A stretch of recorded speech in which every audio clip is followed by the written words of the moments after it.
talk about gear, because you know I don't settle for anything less than the best. Look, when I'm in the gym, I need clothes that are going to move with me, not against me. That is why I choose Barbell apparel, and it doesn't matter if I'm throwing out weights or I'm headed out for the night. I look good, I feel good, and I perform even better. Now here's the scoop. Barbell Apparel's annual hoodie sale is on right now, and you don't want to miss this. If you spend over $99, they are going to give you a free athletic fit performance hoodie. We're not talking about just any hoodie. There are 7 brand new designs engineered for athletes just like us. These are comfortable, they're stylish, and they're built to perform. But here's the catch. These hoodies sell out every single year. So if you want in on this action, you gotta move fast, stock up on your favorite barbell gear, snag that free hoodie, and don't look back. Remember, when they're gone, they are gone. So get after it. Go to barbellapparel.com today to upgrade your wardrobe and snag the best hoodie in the business. Or you want to make it real easy? Just click on the link. I put it below. You know, I'm looking back at this weekend, right? Are the rest of you depressed? Are you really big fight fans? Do you feel like, right, like we go up and then we come down? Because one thing about it, my own performance, right? My own small participation into this event, I do feel that I left one loose end, which was not putting enough praise on Diego Lopez and what he achieved. I was so impressed with Brian Ortega because I knew what he was up against. I knew fully what Brian was up against and the risk that he was willing to take. Number 3 versus number 13. Oh, by the way, number 3 is the underdog, right? Like, guys just don't agree to do this. Tony Ferguson never got credit. The Charles Oliveira that you know today, the Charles Oliveira that you love, appreciate, the world champion, the future Hall of Famer, the main eventer, that story doesn't exist without Tony Ferguson. There was a bunch of good guys, top 10, but there was 5 stars. And the bunch of good guys could not play with the 5 stars because the 5 stars would only play with themselves. And Tony Ferg let Oliveira have an opportunity. He made the most of it, went on to the championship, and still remains a marquee fighter today. And I share that with you because that is what Ortega put on the line here. That is absolutely what was to risk. And nobody wants to be a stepping stone, and nobody wants somebody else to make a name. But they got that name themselves because someone else got up in the loft and left the ladder down, let people climb up. So I was so impressed with Brian Ortega, who took those big shots, who made the weight class in the first place, who walked through and did everything, performed so well that coming out the backside, I really didn't do a good job of telling you about Diego Lopez and what this means. And guys, the most interesting thing about Diego Lopez here is not that number 13 beat number 3. You guys thought he would. You guys disagreed with the rankings room. The rankings room is 0 accountability. And you guys bet that the rankings room, once again, doesn't know what they're talking about. And once again, you were right. But the most interesting thing is, where does he go from here? Let's be more direct on that. What does he do next? And to qualify that, who's his next opponent going to be? Okay. Because I like the idea of Volkanovski. And Lopez likes the idea of I just did enough. I have already done enough. This is 2 in a row. I took on a guy 3 weights above my agreed upon weight on 25 minutes notice. Okay, like that does get you something for sure. But I thought the payoff to that was that you got to be on spear card. But to then say, at number 13, I took out number 3. By the way, I won all 3 rounds. Okay. You know what, Diego? You have our attention. It's just an issue of a logjam, right? It's your classic logjam. Max is a sitting champion. You cannot tell a sitting champion that he does not get to fight for a championship. You just can't. We've never tried to do that in this sport. Everybody steps aside. This guy's got a belt and he wants another guy. Okay. So Max is going to cash that big win over Justin Gaethje in the BMF title in for a championship shot. We all know that. We agree. Okay, push that.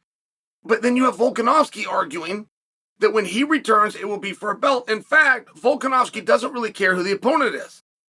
He's not eager to go fight Max for the 4,000th time, but he will, and is fine with that. He's not eager to go get that one back against Topuria. That just keeps him up at night, right? I mean, that's not like part of the story that Volk is telling.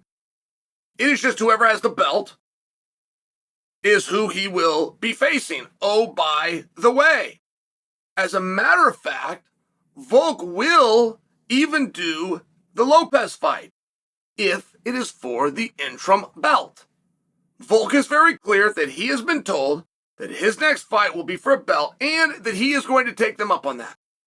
He will wait, he will sit, but when he returns, it will be for World Championship. All right.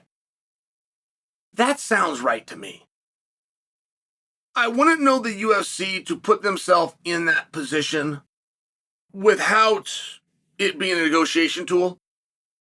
And for Volk to have lost to Topuria and then the UFC calls him out of the blue and say, hey, and by the way, when you come back, whenever that is, and we have no idea, it's going to be for a world title at 145. Man, that would be very uncommon, but that doesn't mean it didn't happen, right? Like they could have been on the phone on something got him there and then something just comes out of your mouth.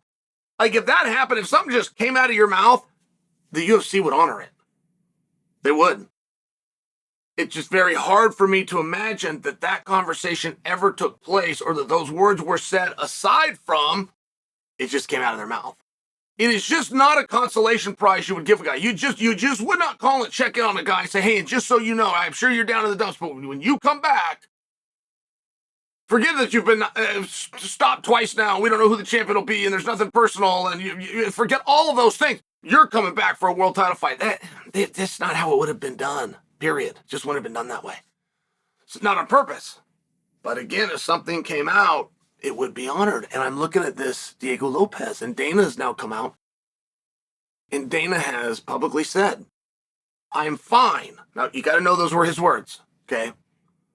I'm fine. So, because now this is open for interpretation. I'm fine with Diego Lopez being the backup fighter for Max and Ilya.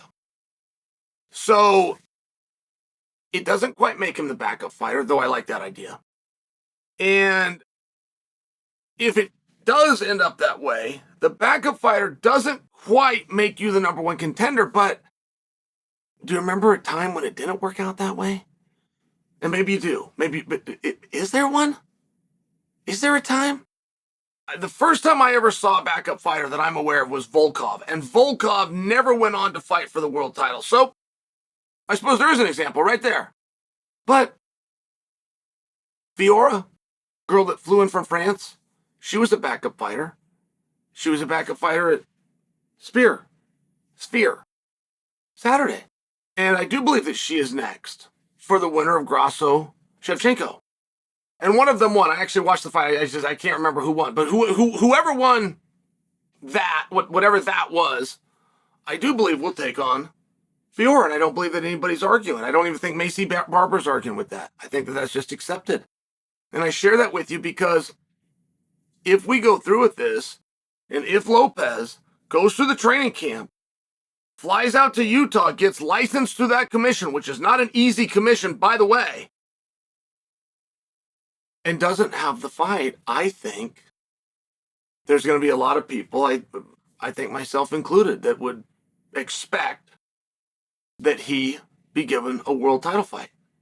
And a lot of people, myself included, support and understand the idea that when Volkanovski comes back, it is to a world title fight. So, are you guys hearing what I'm saying? Because there's a message here in what I'm not saying. Who and how did Volkanovski end up in a conversation? Coming off a loss, not being booked, not being put on a card, not being counted on for PR, marketing, media, nothing. In fact, it would be quite the opposite. Don't know what is next for you. Don't know where you'll be on a card. Don't know when you'll be back. You are no longer champion. There is no headlines. There is no billboard going out. There's no press releases attached to your name. What? How did a conversation happen? How did we get there? What were we talking about? And what was the context of telling Volk that when he returns, it will be for a title? Unless you believe he's not going to return. See, we can tell Volk when you return, it's going to be for a title if we think you're not going to return. As a matter of fact, we can have Lopez come in and be a backup fighter.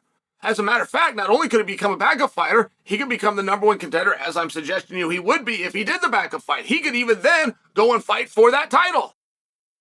We haven't done anything wrong. We haven't. Volk is not slighted because Volk has not yet returned. So how long is that golden ticket good for? Can it return 3 years from now? Or 3 years from now and a total generation later and Max is retired? It's not only is he not fighting Max or Tapor, they're retired and long gone. Are you hearing what I'm not saying? I don't know how these conversations went. I just know standardly how they go. And that conversation was either misunderstood, was insincere when it was stated, or simply didn't happen.